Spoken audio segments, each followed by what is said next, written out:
Soldering smoke isn't just harmless mist. It contains rosin fumes, metal oxides, and even more, all of which are toxic and can damage your lungs over time.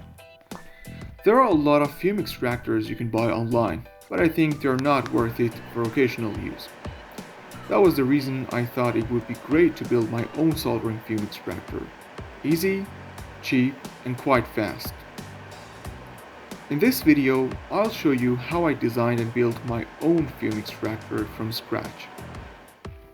As always, I started with simple sketch to get a general idea of what I want to design.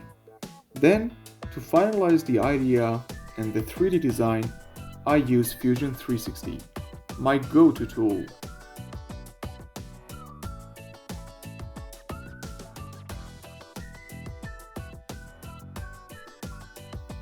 It took quite a long time to design all components because most of them had to fit into each other, so I had to measure and design them precisely.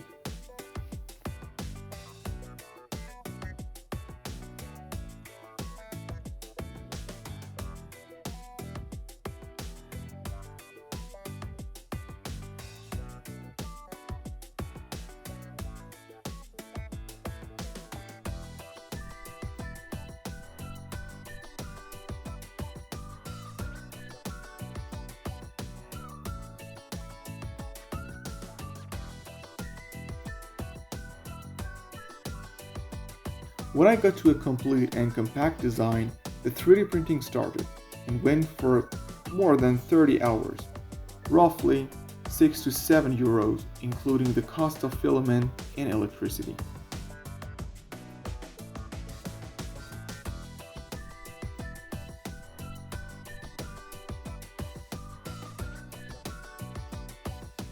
Here we can see everything I had for the project. I've put the links in the caption just in case. I started with thread inserts or heatset inserts, which are a solid choice for when you want to screw and join different plastic parts together in your project. Then I used some M4 screws to attach the fan to the funnel-shaped mount.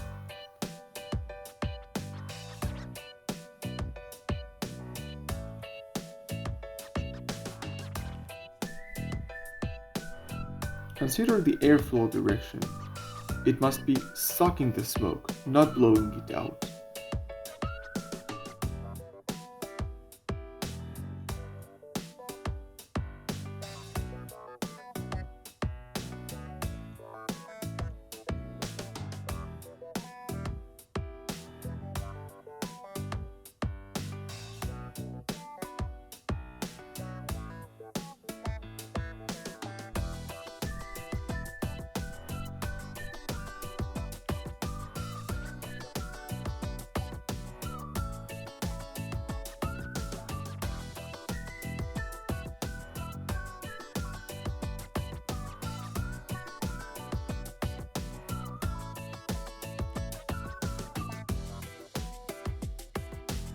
The next step was to place the filters in the right places.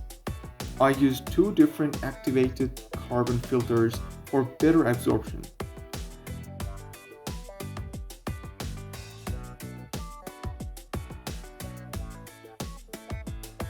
First, the smoke faces the thicker filter, which is a coarse filter and catches dust and bigger particles.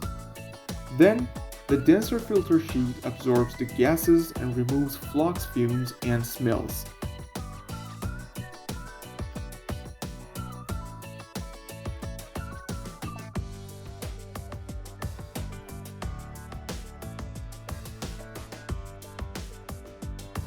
Four M3 screws are used to attach the funnel and the filter to the outer shell.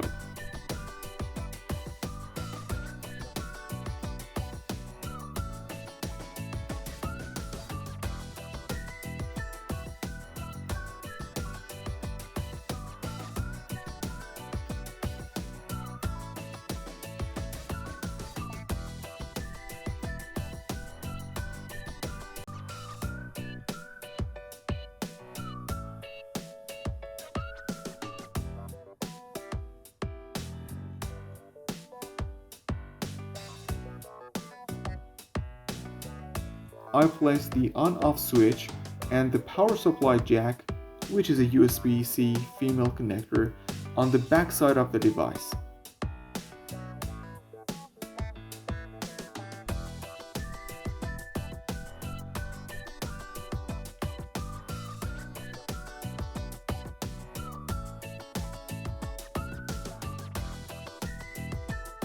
You can use any 80 by 80 mm fan with a maximum thickness of 20 mm.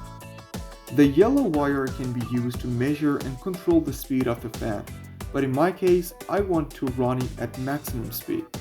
So I just cut it off and directly connected the wires to the power supply, black to black and red to the switch, then to red.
The last step is to screw it onto the adjustable stand using two M3 screws.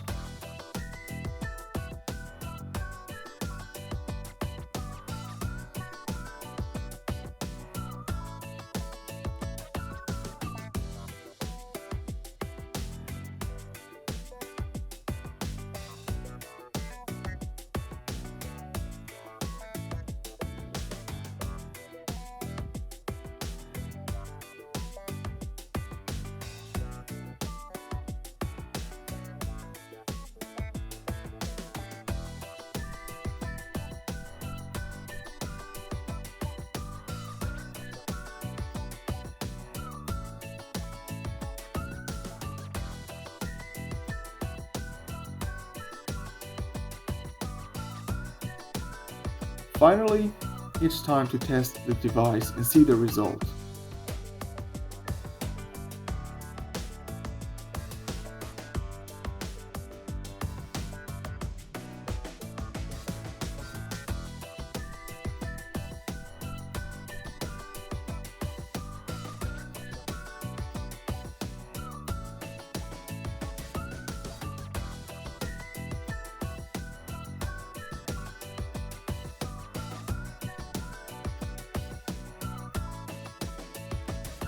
If you enjoyed this kind of video, don't forget to like it, comment your ideas, and subscribe to our channel.